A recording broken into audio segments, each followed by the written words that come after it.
Hi hello friends, welcome to channel flavour சமையல். நம்ம இந்த வீடியோவில் என்ன பார்க்க போகிறோம் பார்த்தீங்கன்னா, ரொம்பவே சூப்பரான ரொம்ப டேஸ்டியான சாக்லேட் பனானா கேக் தான் பார்க்க போகிறோம்.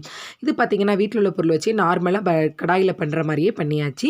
அதுக்கப்புறம் பார்த்தீங்கன்னா இந்த பிளெண்ட் பண்ணுறதும் நார்மல் மிக்ஸி ஜாரில் போட்டு நம்ம பிளெண்ட் பண்ணி எடுத்துட்டோம். பீட்ரு எதுவுமே தேவைப்படலை. அதனால் இது ரொம்பவே ஈஸியாக வீட்லேயே குயிக்காக பண்ணிடலாம், எல்லாருமே பண்ணக்கூடியதான். இப்போ இந்த ரெசிபிக்கு தேவையான பொருட்கள்லாம் என்னென்னு பார்ப்போமா? அதுக்கு முன்னாடி நம்ம சேனலில் ஃபஸ்ட் டைம் பார்க்குறீங்கன்னா ஃப்ளேவர் சமையலை சப்ஸ்கிரைப் பண்ணிக்கோங்க. பெல் பட்டனுக்கு கூடவே லைக் பண்ணி தட்டிடுங்க. அப்போ தான் அடுத்தடுத்து போடுற வீடியோ நோட்டிஃபிகேஷன் வரும். இப்போ நம்ம வீடியோக்குள்ளே போகலாம். அதுக்கு ஃபஸ்ட்டு ஒரு மிக்ஸி ஜார் எடுத்து வச்சுக்கிடுவோம். அதில் பார்த்தீங்கன்னா 2 முட்டை வந்து உடச்சி ஊற்றிக்கலாம்.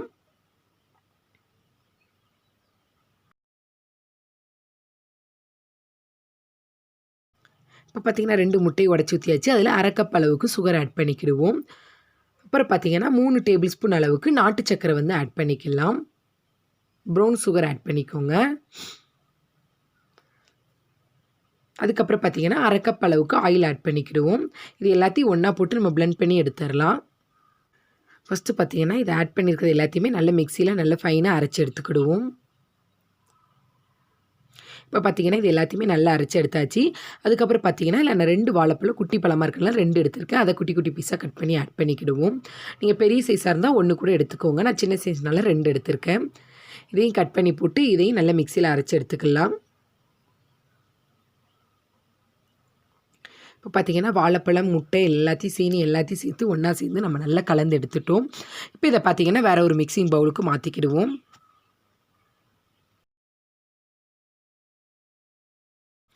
இப்போ பார்த்தீங்கன்னா மிக்சிங் பவுலுக்கு நம்ம மாற்றியாச்சு. அடுத்து மாவு பொருட்கள் ஆட் பண்ணிக்கலாம். அதுக்கு ஒரு அரிப்பு வச்சுட்டு அதில் 1 கப் அளவுக்கு மைதா மாவு ஆட் பண்ணிக்கோங்க. அடுத்து பார்த்தீங்கன்னா 1 டீஸ்பூன் அளவுக்கு பேக்கிங் பவுடர், 1/2 டீஸ்பூன் அளவுக்கு பேக்கிங் சோடா ஆட் பண்ணிக்கலாம். இதை 3ஐயும் ஒன்றா சேர்த்து நல்லா சலிச்சு ஆட் பண்ணிக்கோங்க. இந்த டைம்லேயே வந்து நீங்கள் கொக்கோ பவுடர் வந்து ஆட் பண்ணிக்கோங்க. நான் கொக்கோ பவுடர் மறந்துட்டனால அடுத்து நெக்ஸ்ட்டு வந்து இதில் கொக்கோ பவுடர் வந்து ஆட் பண்ணியிருக்கேன். இப்போ இதெல்லாம் ஒன்றா சேர்ந்து நல்லா கலந்து விட்டுக்கலாம். இப்போ பார்த்தீங்கன்னா இது எல்லாத்தையும் ஒன்று சேர்ந்து நல்லா கலந்து விட்டாச்சு. இதில் 1/4 கப் அளவுக்கு பால் வந்து நான் காய்ச்சின பால் வந்து எடுத்து வச்சுருக்கேன். அதை ஆட் பண்ணிக்கிடுவோம். நீங்கள் வேணால் கொஞ்சம் கொஞ்சமாக ஆட் பண்ணி மிக்ஸ் பண்ணிக்கோங்க. இப்போ இதையும் சேர்த்து நல்லா கலந்து விட்டுக்கிடுவோம். இப்போ இதெல்லாம் நல்லா கலந்தாச்சு. இப்போ வந்து கொக்கோ பவுடர் வந்து ஒரு 2 டேபிள் ஸ்பூன் அளவுக்கு ஆட் பண்ணியிருக்கேன். அப்புறம் 1 டீஸ்பூன் அளவுக்கு வெனிலா எசன்ஸ் ஆட் பண்ணிக்கோங்க. இப்போ இது எல்லாத்தையும் ஒன்று சேர்ந்து நல்லா மிக்ஸ் பண்ணி விட்டுக்கலாம்.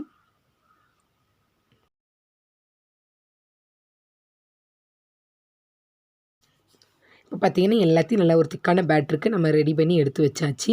இதை பார்த்தீங்கன்னா வேறு ஒரு பாத்திரத்துக்கு மாற்றி எடுத்துக்கலாம். அதுக்கு பார்த்தீங்கன்னா ஃபஸ்ட்டு ஒரு எடுத்துகிட்டு அதில் கொஞ்சமாக ஆயில் தடவிக்கிடுவோம். அடுத்து பார்த்தீங்கன்னா பட்டர் பேப்பர் ஆட் பண்ணிக்கலாம்.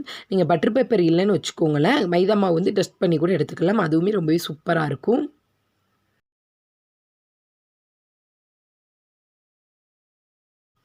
இப்போ பார்த்தீங்கன்னா நம்ம ட்ரே வந்து ரெடி பண்ணியாச்சு. இதில் நம்ம மிக்ஸ் பண்ணி வச்சுருக்க பேட்டர் இதோட ஆட் பண்ணிக்கலாம்.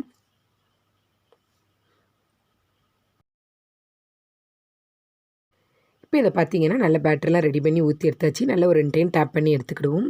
அதுக்கு மேலே பார்த்தீங்கன்னா கொஞ்சமாக நம்ம சாக்லேட் வந்து ஆட் பண்ணிக்கலாம்.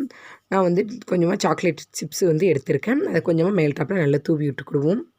இப்படி ஆட் பண்ணும்போது இன்னுமே டேஸ்ட் வந்து சாக்லேட்லாம் நல்லா மெல்ட் ஆகி ரொம்பவே சூப்பராக இருந்துச்சு. அதனால் சாக்லேட் ஆட் பண்ணியிருக்கேன். நீங்கள் வந்து இதில் கொக்கோ பவுடர் சாக்லேட் ஆட் பண்ணால் ப்ளைனாக கூட பனானா கேக் பண்ணலாம். அதுவுமே டேஸ்ட் ரொம்பவே நல்லாயிருக்கும். நான் இன்றைக்கி வந்து சாக்லேட் பனானா கேக் பண்ணதுனால கொக்கோ பவுடர் சாக்லேட்லாம் ஆட் பண்ணியிருக்கேன்.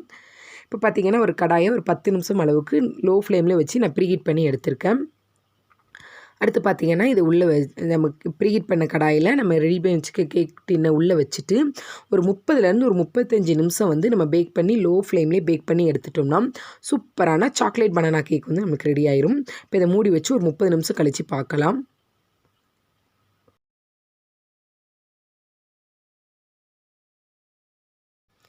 இப்போ பார்த்தீங்கன்னா ஒரு 30 நிமிஷம் போல் ஆயிடுச்சு. இப்போ ஓப்பன் பண்ணி பார்க்கலாம்.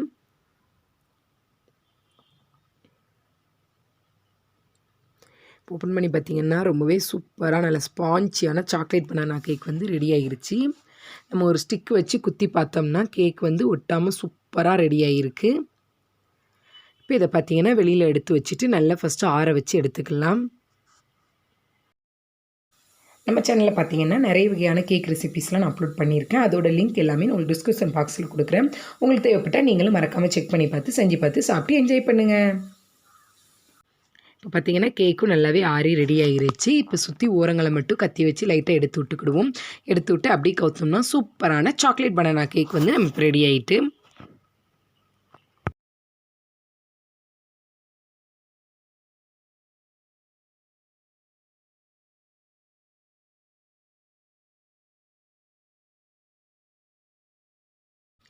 இப்போ பார்த்தீங்கன்னா உங்களுக்கே தெரியும் எவ்வளோக்குள்ள ஸ்பான்ச்சியாக ரொம்பவே சூப்பராக ரெடி ஆகிருக்குன்னு. இதை நம்ம கட் பண்ணிக்கலாம்.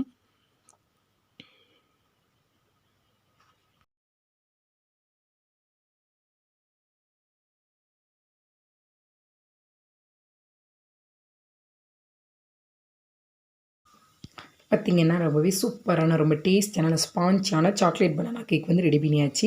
வீட்டில் உள்ள பொருள் வச்சு நார்மல் நம்ம வந்து கடாயில் தான் ரெடி பண்ணியிருக்கோம். இது ரொம்பவே டேஸ்ட்டும் சூப்பராக இருந்துச்சு. கண்டிப்பாக நீங்கள் எல்லாருமே ட்ரை பண்ணுங்கள். இந்த ரெசிபியை செஞ்சு பார்த்து சாப்பிட்டுட்டு எப்படி இருக்கு எனக்கு கமெண்ட் பண்ணுங்கள். இந்த வீடியோ உங்களுக்கு ரொம்ப பிடிச்சிருந்துச்சுன்னா உங்கள் ஃப்ரெண்ட்ஸ் அண்ட் ஃபேமிலியோட ஷேர் பண்ணிக்கோங்க. மறக்காமல் ஃப்ளேவர் சமையலை சப்ஸ்கிரைப் பண்ணிக்கோங்க. Thank you friends. இந்த வீடியோவை கடைசி பார்த்துக்கு ரொம்ப நன்றி. மீண்டும் ஒரு வீடியோவில் சந்திப்போம்.